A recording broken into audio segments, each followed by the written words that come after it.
السلام عليكم ورحمة الله وبركاته. ازيكم يا حبايبي؟ قلت اعمل بقى غداء النهارده. طول النهار قاعدة واكلة متأخرة ومش جعانة، بس كان عندي سمكة انا مطلعاه قراميط من المرة اللي فاتت وحشيها وموضباها، فقلت بقى ايه املحها كده. وكان عندي شوية مكرونة صغيرين اعملهم، وهعمل ايه شوية القراميط دول كده في القوطة. بحبها كزبرية كده، الله يرحمها امي كانت بتعملها. هو قرموط واحد كنت جايباه اهو، مملحاه وشايلاه متملح جاهز اهو. وانا اوريكم غسيله قبل كده اهو. قلت ايه اقعد اعمله وانا قاعدة كده، اكل المكرونة واخلي القرموط في الصينية كده لبكرة اتغدى بيه، عشان ماليش نفسي اكل يعني قوي. بس قلت كده اتسلى اعملهم بكرة الاثنين ان شاء الله. ايه ان شاء الله اصبح ايه صايمة باذن الله. نبتدي بقى صيام اثنين وخميس كده، الظهر في الشهر بتاع ذو القعدة ده اوله كان النهارده. كل سنة وانتم طيبين، يغفر لنا ذنوبنا كده ويرفع اعمالنا. بكره يوم الاثنين بترفع الاعمال اهو. قلت بقى ايه اقعد ايه اصوم بكره ان شاء الله، واعمل الاكل بتاعي ايه لبكره. اجازه نص ممكن اكل المكرونه واسيب القراميط في الصينيه بالقوطه كده لبكره، بتبقى جميله لما تبيت. خلاص يا حبايبي، اروح معاكم على البوتاجاز اهو. يا حبايبي احمر المكرونه، شويه المكرونه دول كله مع حبه الرز. وبكره بقى وانا صايمه افطر بالايه بشويه القراميط فلفل طماطم. ربنا يتقبل صيامنا ويقوينا على الصيام ده اخر حاجه.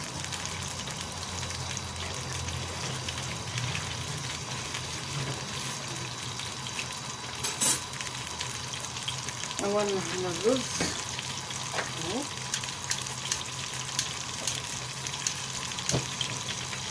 بصوا هعمل في الصينيه دي شويه الرز على قد كده، عشان برضو مرميش رز كتير اهو، حبه صغيره.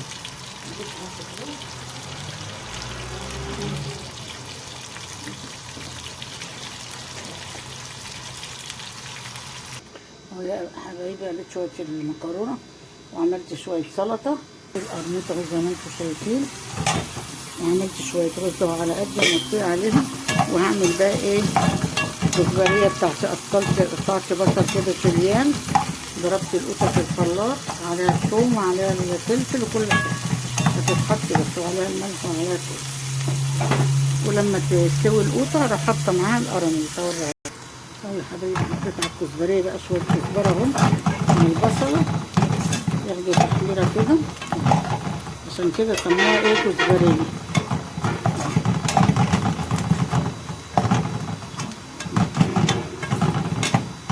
تاخد تشويحه واروح بقى ساقطه القوطه بتاعتنا فيها الثوم وفيها كل حاجه.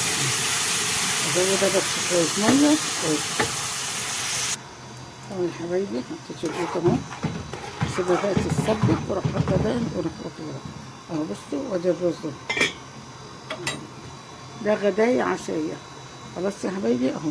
ما تنسونيش بقى في اللايك والشير وما تنسوش في القناه ينورني كده وشرفني. بحط بقى من القوطه بصوا شويه سكر صغيرين ازاي اهو، عشان لو القوطه ما تبقاش ايه مززه ولا حنطه، تخلي طعم القوطه حلو اهو. بتتسبك. وادي عندنا الرز بتاعنا بصوا اهو استوى. بصوا الرز اهو، بصوا على قدي بعمل قد ايه اهي، اقل من كوبايه وملت الحله. مش هاكل برضو ده كله كتير عليا. نغطيه عليه كده اما يستوي.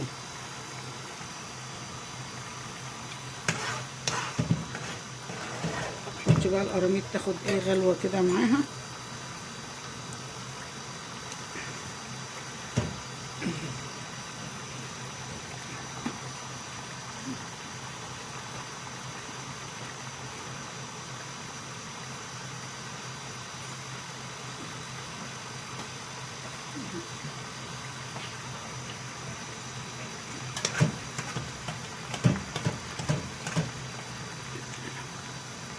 نقلبها كده تشرب من هنا وتشرب من هنا.